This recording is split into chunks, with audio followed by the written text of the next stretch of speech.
Wow, that was such a heartwarming film. My name is Kristina, and I'm the Public Relations Director for the Film Festival. And on behalf of SAAFF, I would like to welcome you to our Q&A with the directors of Curtain Up.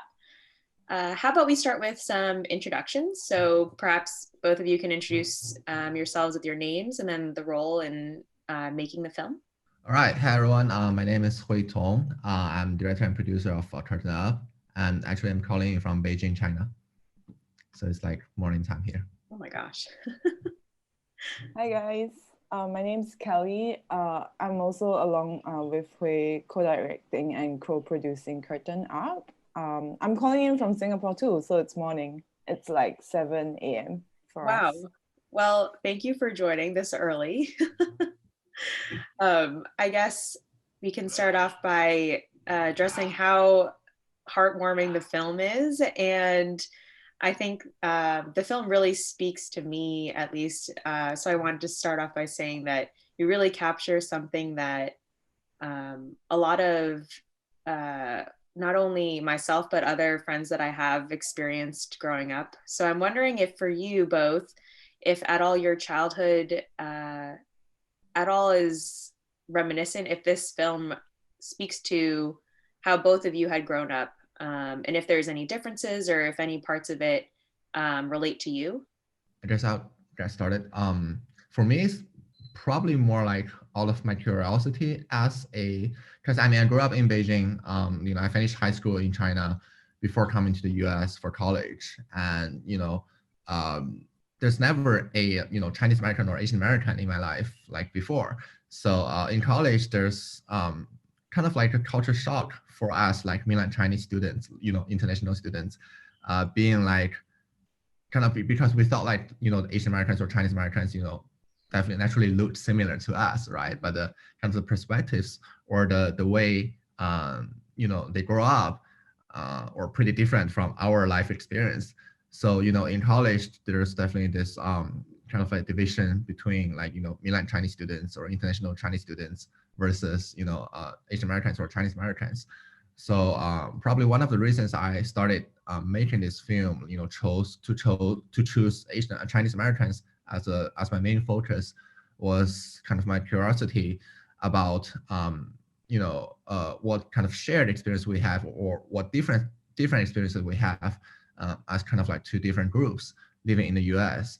And theater was my main passion in college. So I thought maybe theater was a good kind of platform to discuss kind of my curiosity and to learn more about this certain group in the US.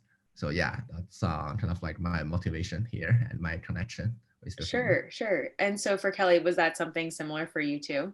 Some parts, yeah. So I think for both of us, we didn't grow up in the US. So for me as well, growing up in Singapore where I am right now, so broadly, I guess my experiences were quite different actually from the kids that we filmed, because as like Chinese, like ethnic Chinese, I was actually part of a majority group in Singapore. I still am. So I think that part is quite different in terms of like representation and things like that in the local media and the local art scene.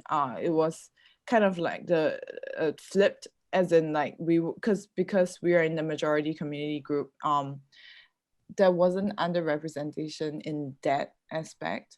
But I think what I appreciated was just like along the way through filming, realizing that some like cultural threads were actually very similar, like the tension between like family expectations and personal pursuit of dreams, and even like small nuances like culturally were quite similar to how I was raised in my family. I thought that was kind of interesting. So it was similar in some aspects, but different in others for me. Sure. And so I'm wondering if when the film was getting put together, if you had the intention of you knew what you were going to come out with being the message or the takeaway from the film, or did that kind of evolve as you were in the process of documenting and filming? Yeah, I think definitely, story-wise, because we definitely expected this to be a show, right? The whole process of rehearsals towards the final production. In terms of the messages, so, a little bit background of this film. Kelly and I were actually classmates at Columbia Journalism School when we started making this film. So this film started as a student thesis project, and then we developed into a feature. So in the research and pre-production and research period, we were actually supposed to do a lot of reportings in the city, to kind of choose topics, for our film. And I did a lot of I spent like 2 months, doing kind of reportings on the Asian and Asian American theater communities in New York City. And during that time, I thought one of them, there are definitely the representation topic, the identity topic, the kind of like Asian history topic, right? So I found out there are like certain main threads that were kind of discussed very often by the Asian American communities in New York City. And that was the summer of Crazy Rich Asians, right? The film just came out, and everyone was discussing about Asian representation.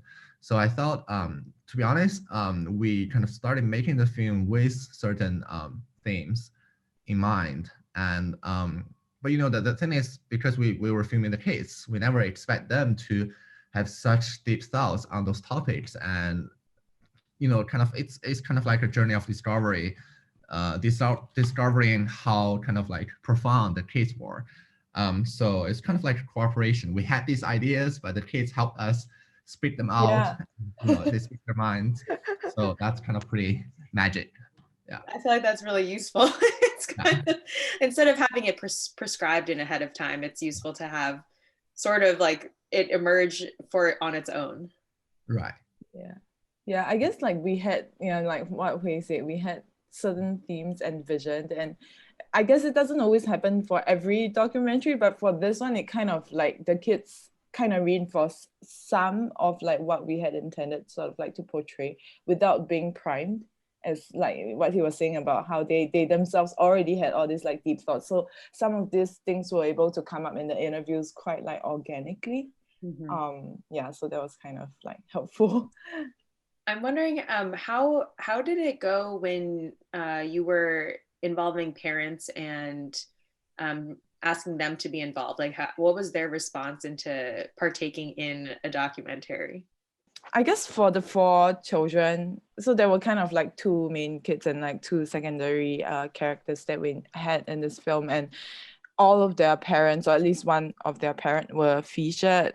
So these were the ones that were very welcoming actually to us. And I think it helped that right at the outset, we spent quite a bit of time like hanging out with them, as in including the families, and we managed to do that because we followed them to the Junior Theatre Festival that I guess you see featured as well in the film. So I think it was like 3 or 4 days away with the family members. So I think that was kind of like an induction for us, that it helped us to sort of get to know the family members, the parents, and then vice versa as well, and for them to actually understand what we wanted to film. So I guess, yeah, I think that sort of like helped us to in a way gain the trust also at an earlier stage of the production process with some of the family members. Yeah, what do you think, Hui? Yeah, I agree. I mean, we did. We did encounter some like little challenges or like crises along the way. Like kind of like several months into the filming, like we were kind of like pushing to get into their families, and but also like the kids at the beginning, they thought we were just like a TV crew or something, following them. They have no idea of what the documentary is. So like after we spent like several months following them, they started getting a little bit tired of us. Like they thought we were stalkers, following them everywhere. So that definitely, they talked to the parents and stuff like that. So yeah, they have like a week of crisis, like kind of like very like resisting us, resisting our camera. We call it the crisis we had, but like it turned out fine because it gave us an opportunity to kind of like invite their parents to a dinner to a meal and talk to the parents and talk to them about like what we were actually doing, what Right. we wanted this documentary to be. And that actually kind of like gave us even more access to their families, to enter their homes and record their daily lives. So yeah, it's some, I guess good so. thing Following at up the on end. that, I'm wondering how exactly it looks when you are starting off. How did you initially get consent or go about speaking with the school to start the work? Right. As I mentioned, I was doing a lot of reporting on the Asian American, or Asian theater community. So I found out this, National Asian Artist Project, Bayard Lee, the one we interviewed, the Broadway legendary we interviewed in the film. So I reached out to her actually through email, like, and I was like kind of like spamming a lot of people at that time, for kind of like, this is like definitely one of the top like interests I have, but like, I was finding several people, and and she replied to me like 4 or 5 days after, when I wasn't expecting this. So, and she just introduced me to the principal of the school, and I visited the principal like the day after, I received the email, and since you know during the research, I knew that the theater club was putting on a show. Actually, when I talked to the principal, the theater club was doing Aladdin for their fall semester, and then spring semester. So, they have different shows every semester. So I kind of knew what's going to happen in terms of the theater club. And, I talked to the principal, basically saying that I wanted to film the kids doing rehearsals and doing theater, right? I wanted to be in the school, to be immersed with the children.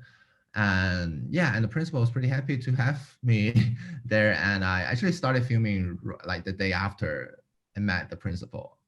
So Okay. it was a pretty smooth process to be in the school. But in terms of entering their homes, that's another story. And we did spend a lot of time before entering their homes. But yeah, for school it's fine, and we really appreciate the opportunity to be in the school with the kids. And thanks to Miss Hall for allowing us there. It must have been really exciting to, because I know Columbia is located far uptown. So, Oh yeah. and so did both of you were at attending Columbia, and would have to travel to Chinatown to do the filming for the Right. PS It's 124. quite Yeah. interesting, So actually. basically, Columbus Circle, the transfer station, and the BD line became our favorite subway experience. Yeah. I mean, yeah, it was pretty nice. I actually moved to Chinatown after like, several months of filming. So when finishing up the film, I was actually living in Chinatown. And then during the whole pandemic stuff, I just Okay, came back to China like last November. So I spent kind of the whole hard period in I Chinatown see. with the I see. people there. So So yeah. did this culminate into both of your theses for school? This film, Yes. yeah, it was like our final thesis for school. Okay. Yeah, Wow. but that was our thesis was a short, Right. so we So finished the we short expanded. and then we developed into a feature. Yeah. I see. Okay. And how, moving forward now, have you maintained contact with the PS 124 kids, and where has the, I guess, film taken them? Do you know, or have you heard from William or the other students? Right. I mean, for me personally, I've been talking to like Charlotte and William a lot. Like William especially, like we talk like every 2 weeks, either with him or with his mom. So I mean, basically, kids in New York City or having a hard time, uh, and they're just studying from home. William I think, yeah, I do think this film definitely helped William kind of like solidify his passion or dream a little bit more, if that's something good for him. So yeah, he's been attending, even online theater camps Oh, wow. during the summer, during the new semester. And his mom seeing him in the film, seeing him like being a star, being a theater star, like seeing, like kind of realizing that, this is a possibility for him, that also helped him to attend a lot of Q&As with us at festivals and other opportunities. I think, yeah, this has been helping him a little bit on pursuing his dream. So yeah, and Charlotte was doing a lot of arts stuff in middle school also. So yeah, I think we're happy to have them, to also to keep contact with them after the production of this film. And I'm wondering, moving forward, if there is, after having this, having Curtain Up be so well received by different film festivals, if where it's taking you both, and if you have any plans to continue working on other films or expanding on this one. I guess what's coming up next for this film particularly it was actually announced in America Reframes like new season. So we're very excited actually to have it be included in part of the new season and hopefully reach a wider audience that maybe usually are not in the whole film festival zone. And I guess for us personally too, we are working on different projects. So we've both left the US. I came back to Singapore quite, I guess, like last year, and this time last year, I guess, like February, March last year. I'm working now as a journalist locally, but I'm trying to work on documentaries as well on the side. So I'm currently helping out with one, but I guess the themes are a little bit different. We're filming a local family, Singaporean family, where one of the family members have early onset dementia. And actually he recently passed away. So it's kind of like a transition in our production as well. So yeah, that's what I'm working on. Right. For me, during the quarantine period in New York City last year, well, it's still kind of quarantine, but I did kind of expand on this topic on identity. I just finished up a book on the issue of identity from the perspectives. Also, it's basically a history and cultural analysis kind of book on the perspectives of Asian Americans, Chinese Americans, mainland Chinese and overseas Chinese students. Because I, especially, also in the making of this film, I kind of found out how kind of like those are different like kind of perspectives from from the China side and from the US side, although we kind of like share kind of similar cultures. So I kind of using this book, I really wanted to kind of bridge these two perspectives. Being a very simple example is kind of like how Crazy Rich Asians were perceived very differently in the US and in China, because people have different expectations, cultural expectations on what such a film could do to different communities. For now, I'm back in Beijing for like several months, and I'm kind of deep into the research, and I started filming a new project also on education in China, in Beijing, because Beijing is kind of the center of China's education, with all the top colleges and high schools.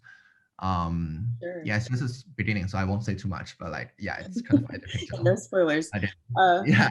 And another education story. Has Curtain Up reached outside of the US? I think it was screened at the International Asian American Film Festival. So I'm wondering how much, I think that it's really useful to have this film out there because it captures a unique subset, and it doesn't, it's not going to create a stereotype of how all every single like person that you meet that looks Asian may experience parents that are saying that they want them to study only math and science, and then they can't do any acting or any sort of film or creative art space work.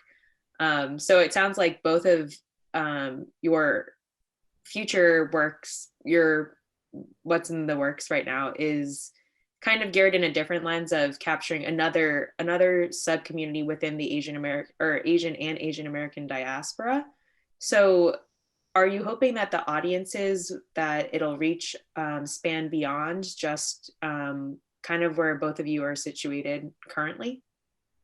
Yeah, that's a good question. So Okay, it's kind of like a frustrating ongoing story because Kurna was supposed to have several screenings in Beijing in January, but like, you know, because of the whole like pandemic, the COVID has been kind of like spreading a little bit in China. So like my distributor were kind of pushing have to delay the screenings in China.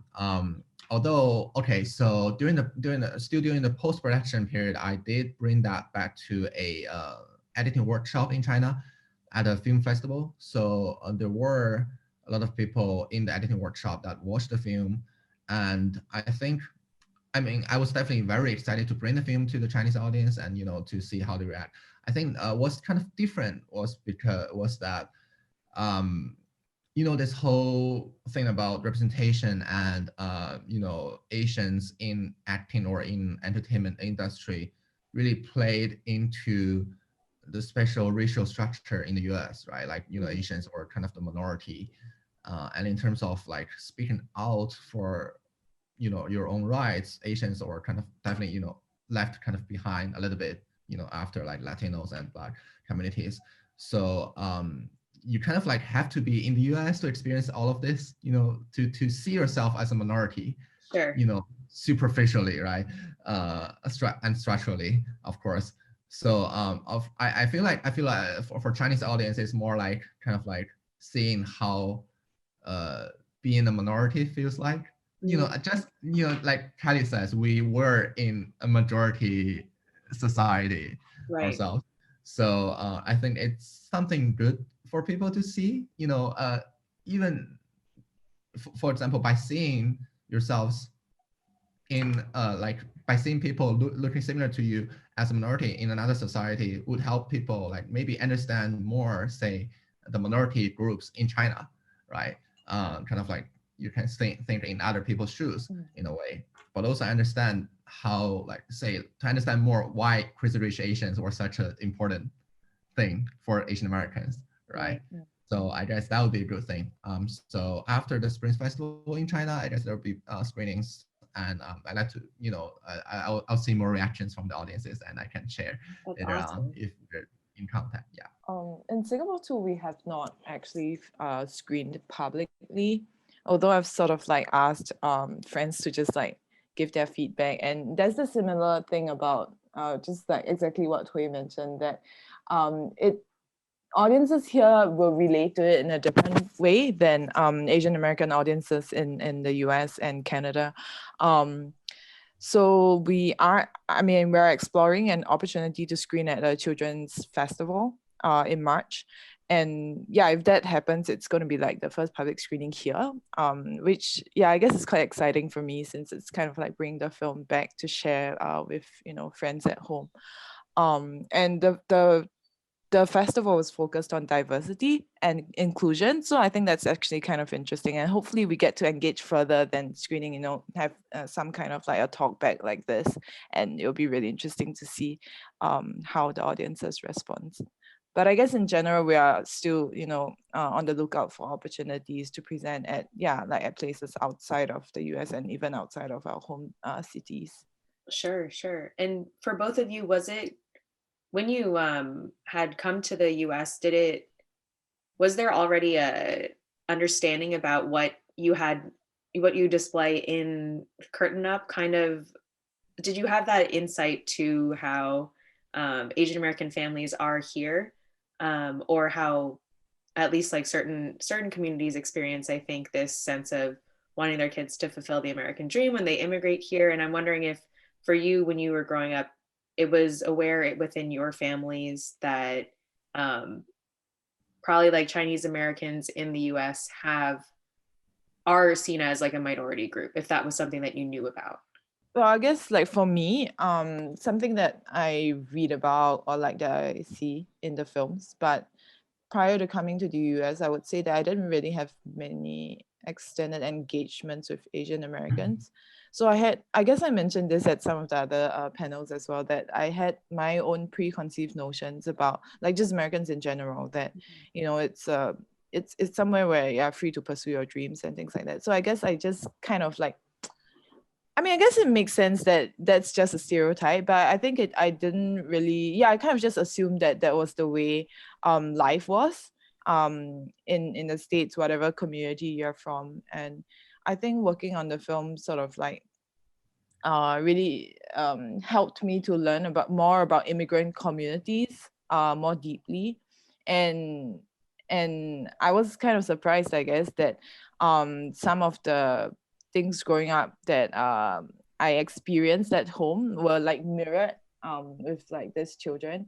And yeah, things like, you know, like parents wanting you to sort of like be in a certain profession and like trying to like push your way through, and like the kind of like tension that happens in the end. And even that small scene about like we are just talking about it the other day about like drinking hot water um with Charlotte and her grandma. I think it was something that was I think I told her that day that, oh my gosh, that's something that my dad says all the time, that I shouldn't be like drinking ice water because it's bad for my health or whatever. um and yeah, things like that, like the small cultural things was quite familiar actually. So that was, yeah, it made it quite interesting and personal in a different way for me. Right. For me, I guess two things. One is I mean, it's really thanks to New York City as kind of like a big stage, where people, different, very diverse group of people could be seen. Because, in college, I was in a, little college town, upstate New York, Ithaca. So, we were kind of like reading, studying all the time. So there wasn't really that much opportunity for us to kind of like, um, know different people. Well, student activities, but they still like, it's students, right? So we have kind of share, similar educational background. Um, so yeah, it was for me. I guess it was like after maybe 3 years. After 3 years in college, the last year in college, I was doing a historical. I was a history major, so I was doing a history research on the Chinese students in the U.S. like 100 years ago, and that was kind of like my first exposure to this idea of the interactions between Chinese and kind of like Chinese students and local Chinese communities or Chinese Americans. Because 100 years ago, a lot of Chinese students were actually helping out Chinese American communities in their around their colleges. Because at that time, Chinese American communities were very small and they were very underprivileged. So that's kind of like my first exposure to this kind of issue of how as international students, you can also pay a lot of attention to your cultural group, your cultural diasporas in another country. But I was very happy to, during during the whole process of making this film, that seeing yourself as a minority, as a minority group in the U.S. also helped me a lot about thinking, even like back in Beijing. I think every place in the world, the society has different like this kind of like levels of like, you have latecomers, you have marginal groups of people, right? You have like even in Beijing, we have like native Beijingers, we have like people whose parents came to Beijing for college or for work, for like some like hard labors. We have like new people who maybe moved to Beijing like after primary school or middle school. So after making this film, in the process of making this film, I was writing a lot of like articles on my own like blogs, and a lot of my like childhood friends and classmates actually came to me saying that they share similar kind of like mentality as like latecomers in Beijing. So they felt like they were kind of like the marginal groups of people, or like they were the minorities in Beijing. They were not the mainstream Beijing communities or mainstream Beijingers. So I thought, this is a very like, kind of universal experience. Immigration, although it's a very big topic in the US, but you could think of like, similar cases around the world. It's basically, I think there's a way of thinking, like being in a place where you are, you have to find your own place and understand each other, understand each other's, unique life experience and their connection and their experience with that place or with that society. So, well, I guess, well, this is actually my first time speaking of this. Maybe like, as time flies, I kind of think a bit more what this film could do. But I think, well, in this way, I think this film maybe can speak to more people in a way. But yeah. I think that it starts off as a thank you to both of you for sharing all those insights.